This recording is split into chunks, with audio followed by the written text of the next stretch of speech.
Madam President, Madam Chairman, ladies and gentlemen, it's a very great pleasure and privilege to me to be back in the state of Texas. Many of you are sons and daughters of Texas. I am simply an adopted daughter, but very proud of being an adopted daughter, and always as I go about feeling that perhaps along with my own native state, and I'm so glad that we have as our special guest and recipient of our honors, someone from my own native state of California. I feel also perhaps the eyes of Texas may be upon us too. It's always a pleasure to come to one of our conventions. The farther one comes and the more one comes in haste and has to depart in haste, the more one appreciates the privilege of coming.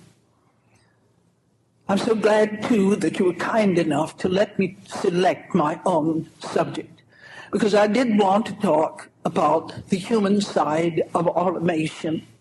Not that I felt I could tell you anything about it, but it seemed to me there were some problems needing to be solved. The group representing here tonight is the appropriate group. And how fine it is that we should have joint participation by the Society of Professional Engineers and our own Society of Women Engineers.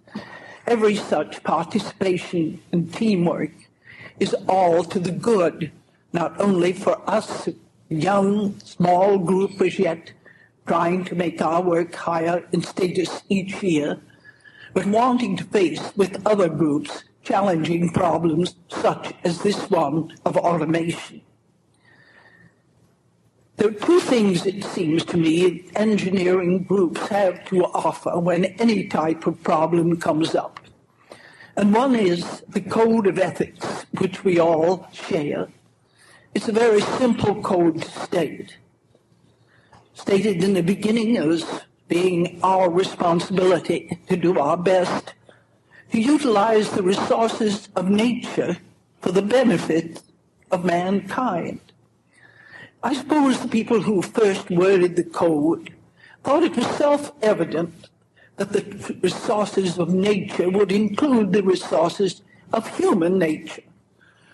But some people didn't seem to recognize that, and so the code was expanded, and now it reads, to utilize the resources of nature and of human nature for the benefit of mankind.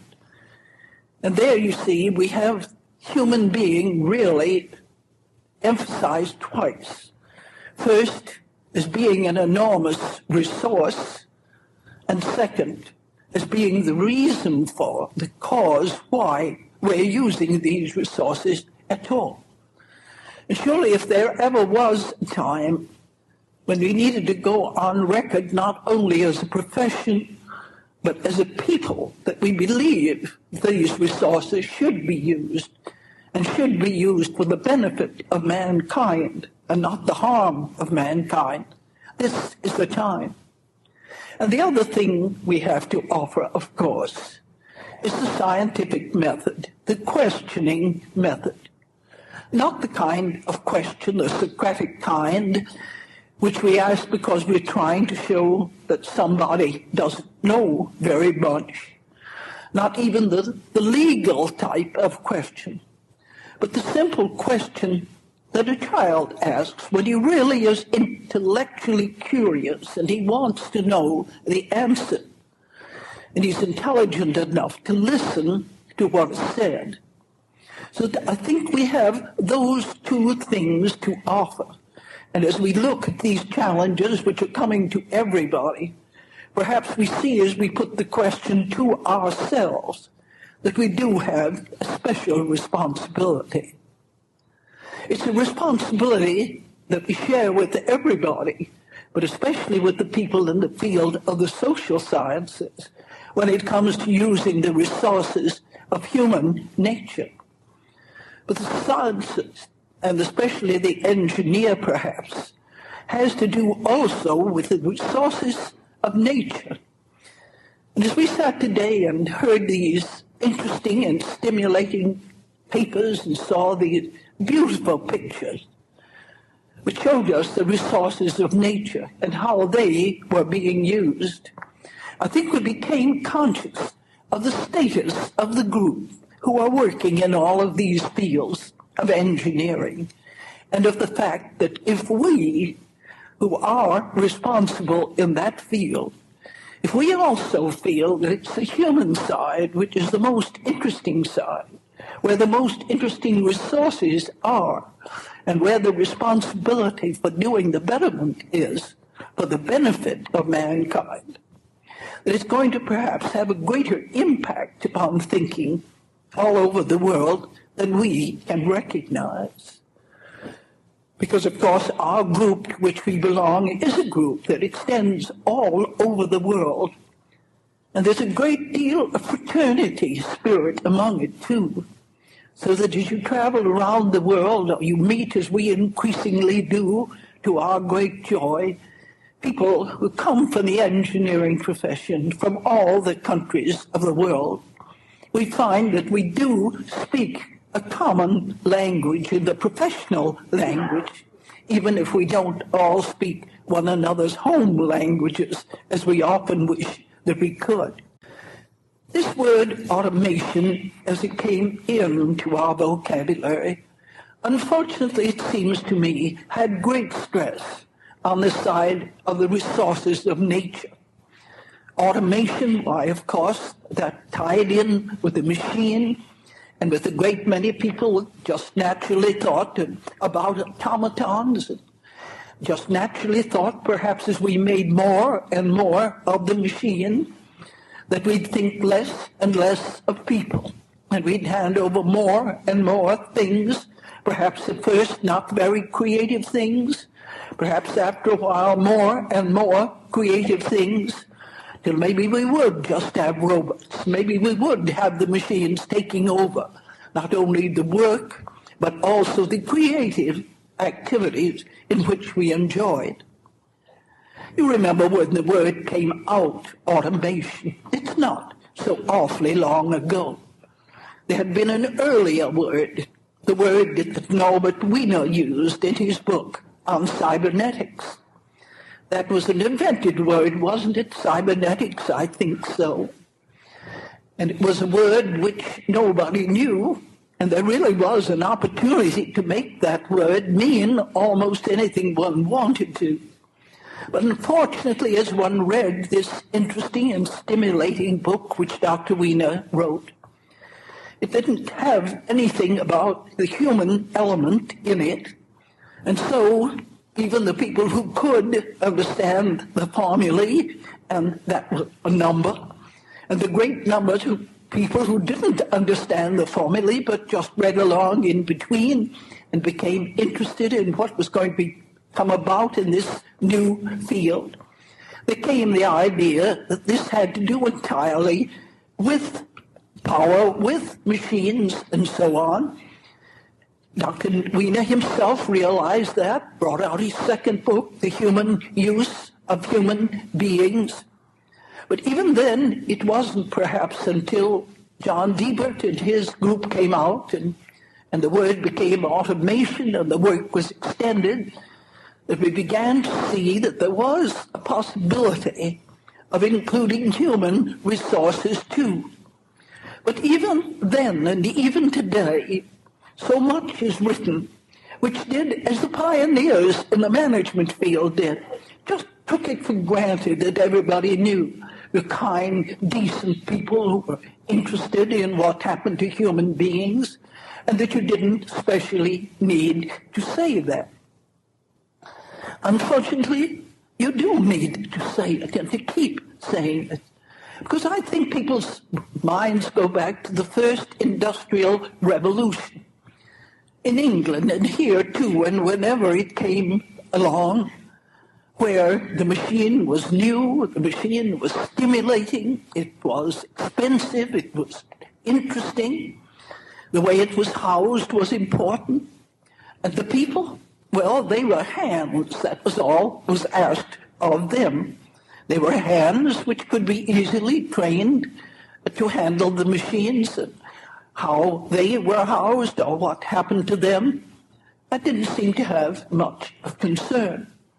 So that when the word automation came, and when it didn't specifically say or specifically imply in its definition that the human side was involved in it, there came, it seems to me, a real responsibility for us to try to make the word mean what we want it to mean, and that is to include the human resources. Can we do that? Of course we can. The dictionary simply is the result of people who go out, finding out how words are used and how they are defined. Unfortunately, in these few years since the word came in, piles and piles and piles of articles and books and so on have accumulated. Very little as yet specifically say this includes human resources, but much upon which we can build. And when you read the fine reports coming in from management side, from labor side, every side, technical and non-technical, you can see that we have enough. So that if those of us who are in the profession today make up our minds that automation is going to include the human side, we'll manage to have that come about. And that, it seems to me, is the first challenge that we have. The second one, of course, lies in the field of questioning very carefully the people who are working in this whole field, seeing what they say they're going to do and questioning and checking through, asking if what they plan to do could include this, that, or the other, if we think it's important, and using our very best judgment in evaluating as to what has been done and what could be done to see where we can fit in to help. In the first place, of course, a group like this is in a position to explain what automation means in its industrial and business development. Only a group with technical scientific background can explain adequately. But only a group really interested in human beings and trying to make everything simple enough so that it's understood and done in such a way that it's not only understood, but it's interesting and challenging, so that people who are asked and who perhaps are talking to a group who still believe that automation must automatically take away the creative activity and in the long run be something that is a detriment rather than otherwise on the human side.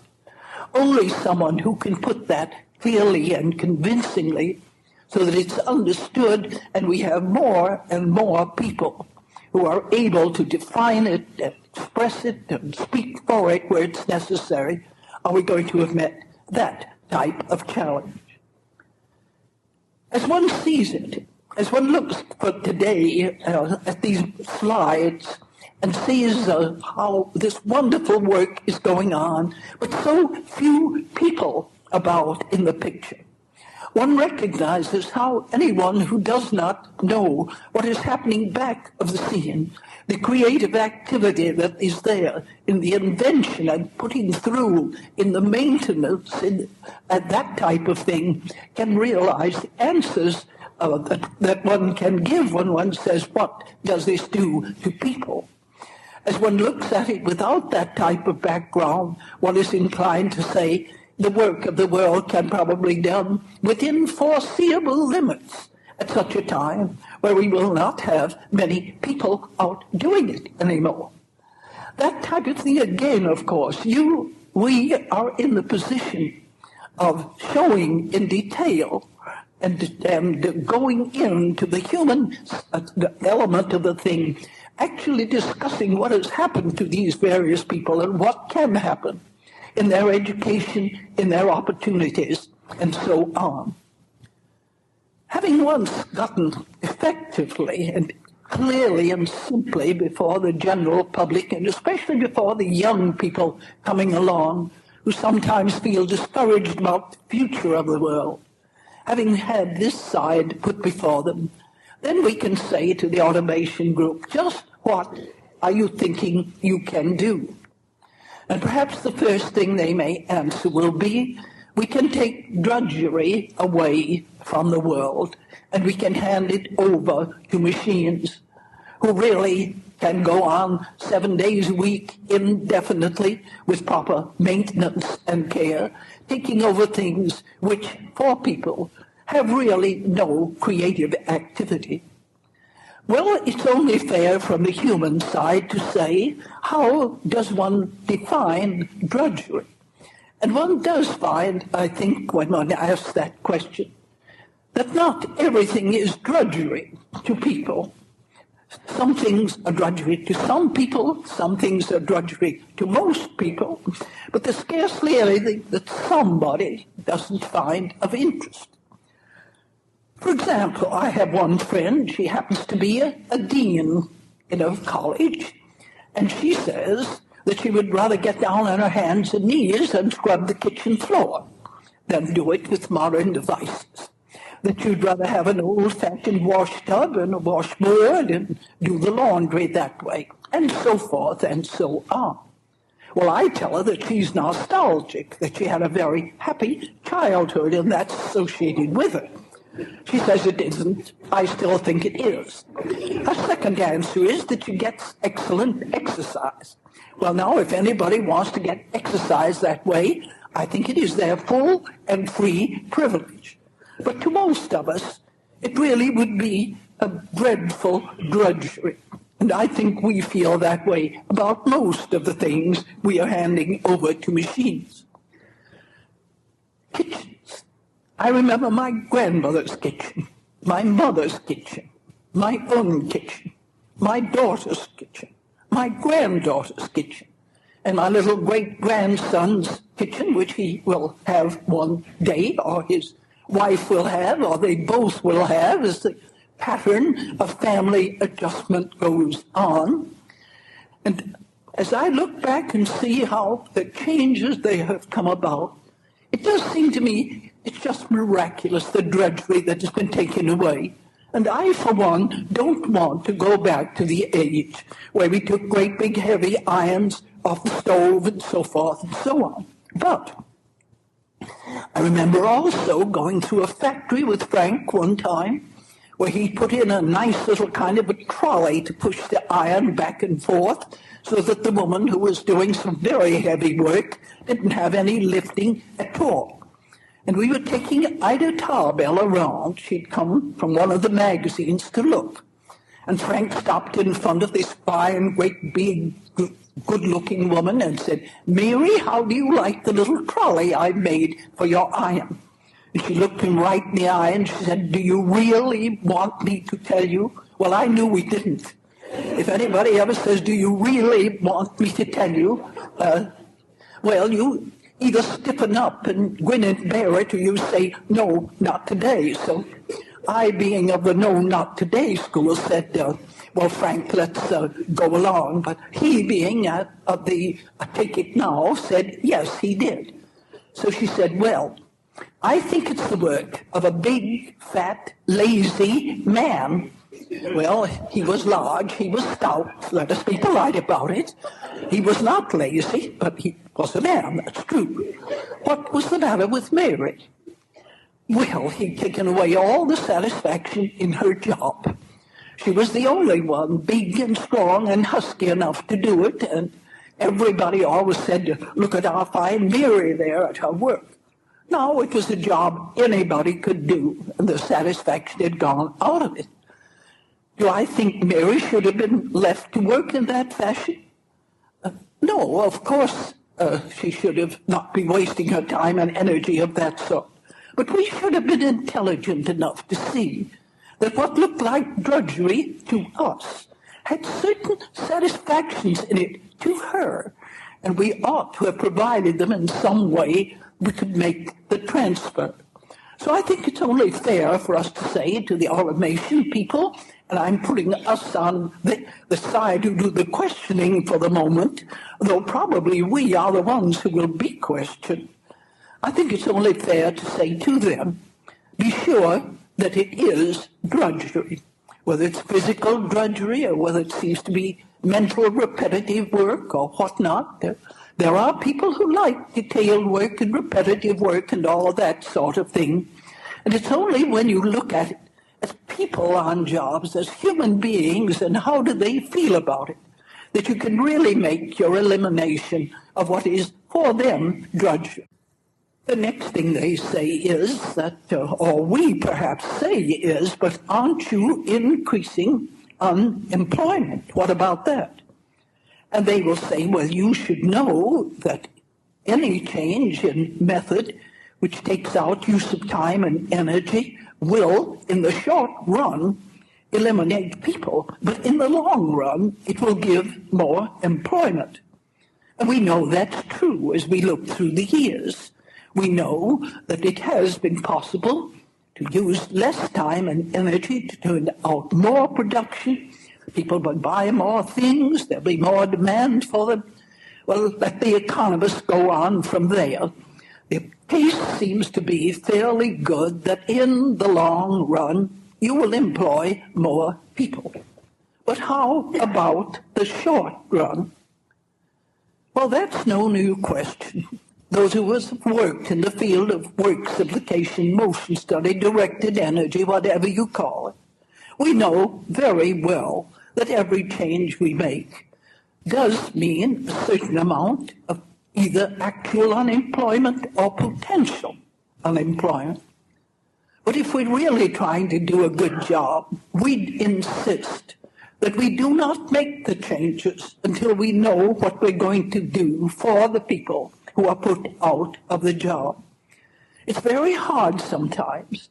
You take a group of young men who have been working in this field and they see how they can change work methods and they can turn out a lot more production and less time and with less energy, all set to go.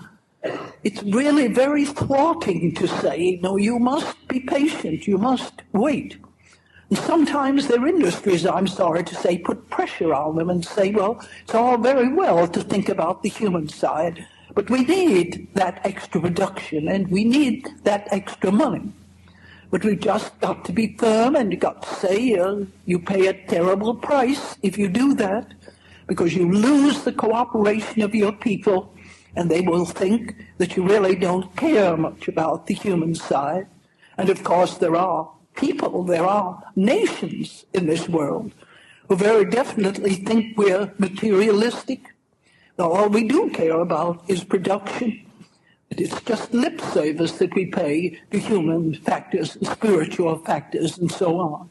I don't believe that's true. You don't believe that's true. But we've got to just go on exemplifying the other, or we're certainly going to have that reputation. The next thing they say is we're going to use more skilled people. And that's a wonderful thing to say, and it's true. We know what skill is. We know it has knowledge. We know it has dexterity.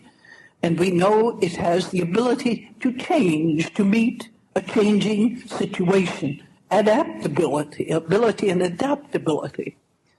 And we know that that means a tremendous amount of responsibility to begin to think about the capacity of people, not only what they have done, but what they can do.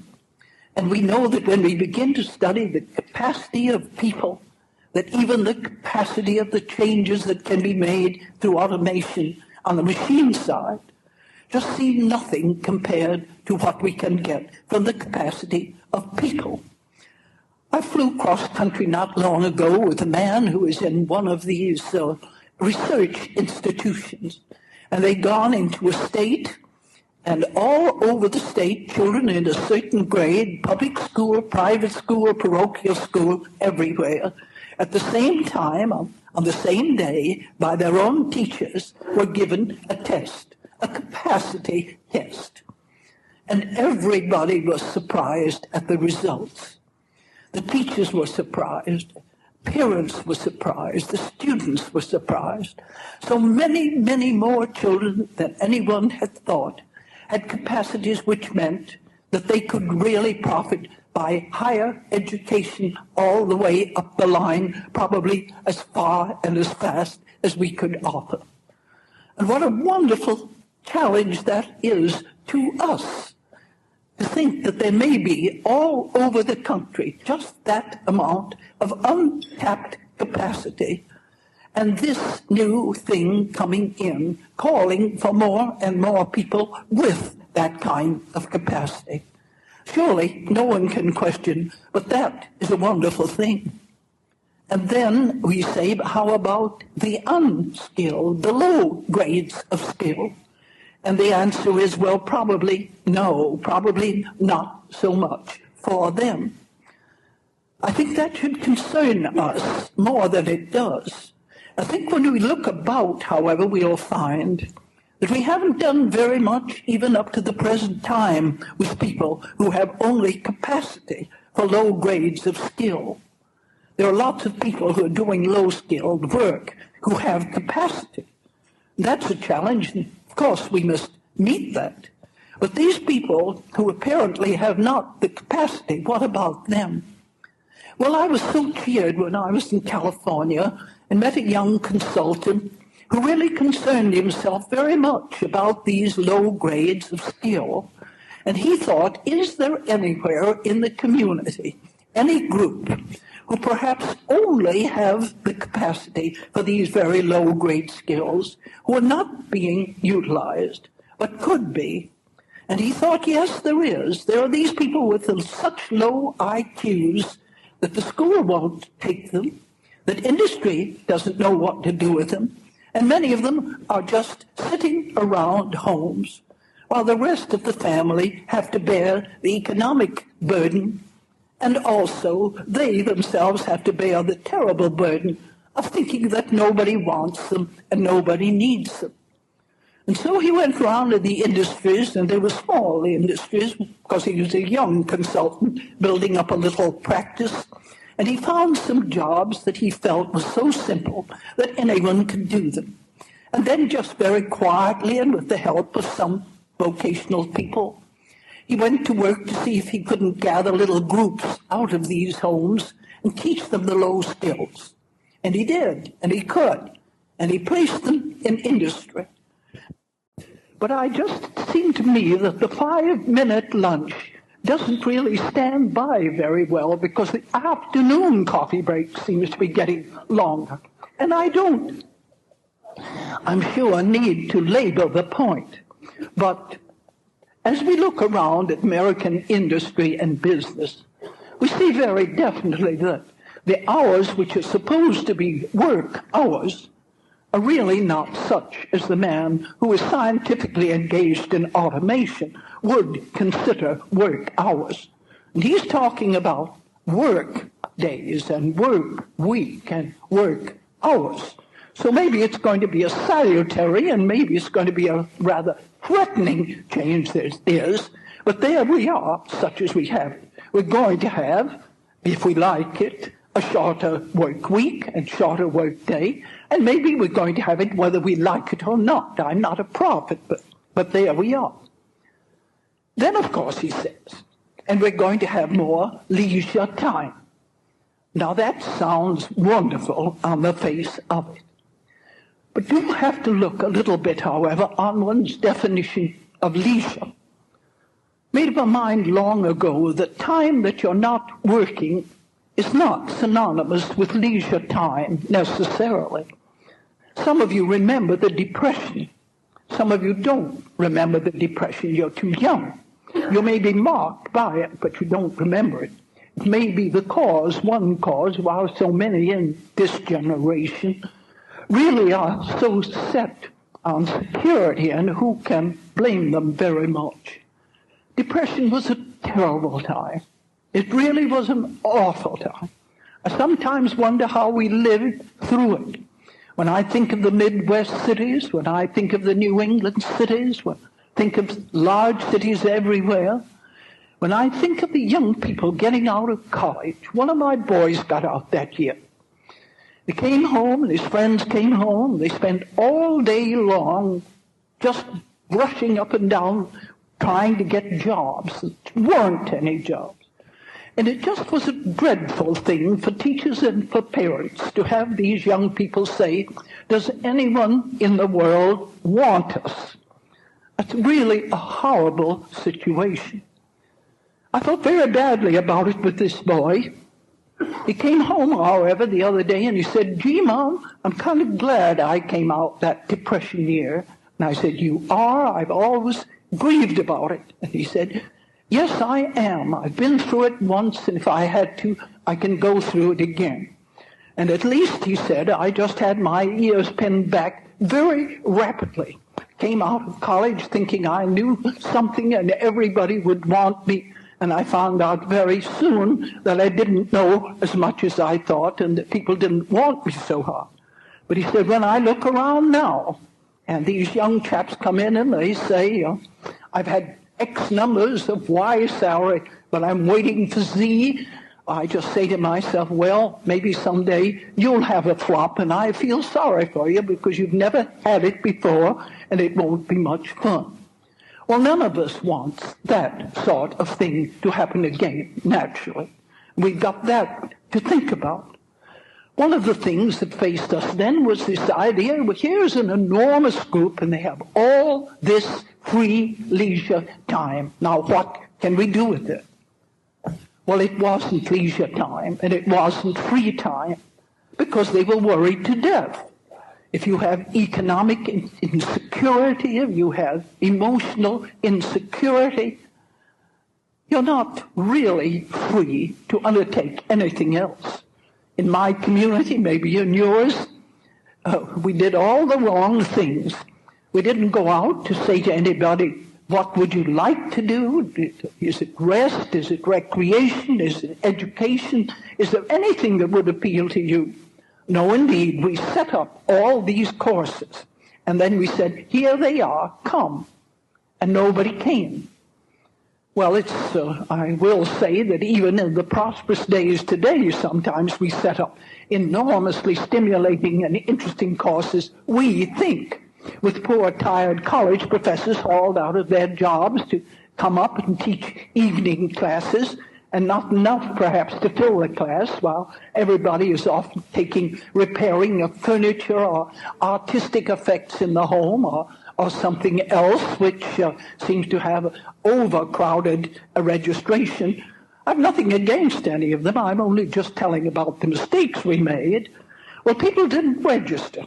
And then we went out and appealed, and we said, you're a nice-looking girl, you're an intelligent-looking girl. As long as we said she was nice-looking first, we could say she was intelligent. We did it the other way around, of course, wouldn't. Although they say if a girl is beautiful, you must call her smart, and if she's smart, you must call her beautiful. At least my boys tell me that, so I suppose that's true. But anyway, we said, we have a wonderful course, and she said, well, thank you very much, but I don't want to. And our recruitment didn't get us anywhere. I think that has some sort of a part in this whole business too. Is this free time, so-called, going to be challenging? Look at our senior citizens, or whatever private name you choose to call them. Younger and younger, if they so wish, they may retire. How many people do you honestly know who have retired, who are of the fortunate ones who really loved their work? I'm afraid not as many as you might. I know plenty of people who never have cared very much about their work, never had that joyous satisfaction of a job that you really love to do, who perhaps have had found that they did have leisure time and free time. People who built up in their hobbies, in their interests, in the sorts of things and the preparation for it that meant that here at last came the time that you could do whatever you wanted to do and not feel guilty about it. I sometimes think the feeling of guilt is something that we miss. Just as it is, you know, when you go to a matinee and you really are a working woman, you sort of feel that going to a matinee, especially if it is in the middle of the week, you're rather guilty about it, because even if you know that it's perfectly all right, other people who saw you might think, what is that lazy woman with the job doing at matinee, or this, that, or the other thing? And there they come before us, these various challenges, and what do we have to answer? Well, in the first place, of course, we do have our definite knowledge of certain fields. There's one other thing that worries me about it a little too, and this specifically has to do with the women in professions like ours, the women in engineering and in science. A great many people say to me, of course, you know many of those women, don't you, Ms. Gilbreth? And I said, yes, I do, and I'm proud to know them. They say, well, are they very masculine? Are their minds very masculine? And I said, I don't really think there's much of the matter of sex concerned with minds. It doesn't seem so to me. No, I wouldn't. Articles, which is going to criticize the professional career woman, I think. The report which Dr. Ginsburg and the others at Columbia are turning in, I think is going to be a very fair report. I don't think any man or woman in this group or any other in the field of engineering who will not say that he isn't talking about other people's group, but as far as his group is concerned, that industry and our profession individually and as a group believe that the home and the family are of paramount importance, and that we make our decisions as to what is to be done in the light of what we feel in the long run is for the betterment of mankind. I'm very sure that's true. But we're going to have newspapers and magazines, whatever you choose, full of articles which are going to give free advice to the career woman. A telephone message the other day and said, did you get an article in the mail that's going to be published in one of the New York papers in which a man has written an article on free advice to career women? I said, yes. Why is it unsigned? And she said, well, I don't know, was it? And I said, well, my copy is he afraid to stand back of what she said? Oh, no, Ms. Gilbreth, no, that'll be him. Well, I said, in the second place, he gives a whole dozens of references to various studies, but he doesn't quote from any of them, and he doesn't give the name of the person or anything else. He just says, a study has shown this, that, and the other thing, and I think it should be a little more explicit. I always feel that way, especially if it's against us, as you naturally see.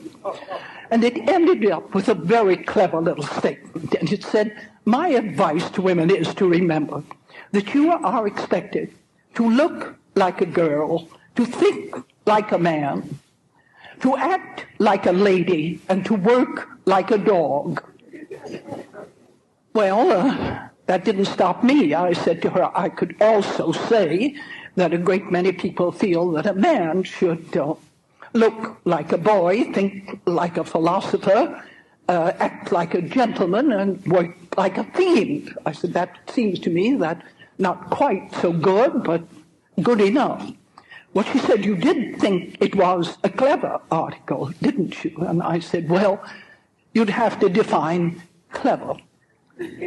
I think we're going to find that this whole matter of automation is not going to be put at our door as one of our professional responsibilities, which we have brought, but that we are going to find very definitely, not that we're on the defensive, because I think we could perfectly well say, well, if they think that way, why, just let them go along that foolish path and we will demonstrate.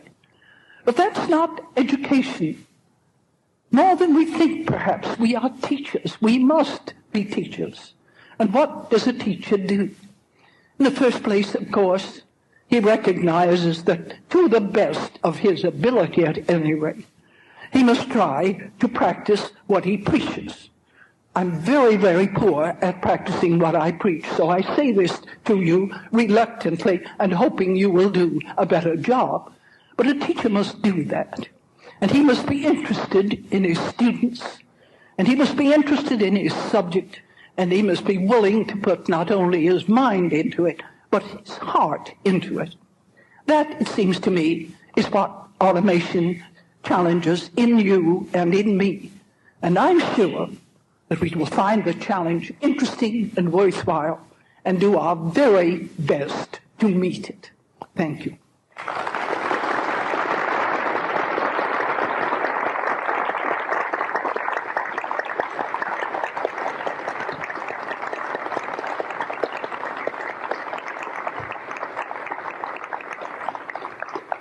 Thank you, Dr. Gilbreth.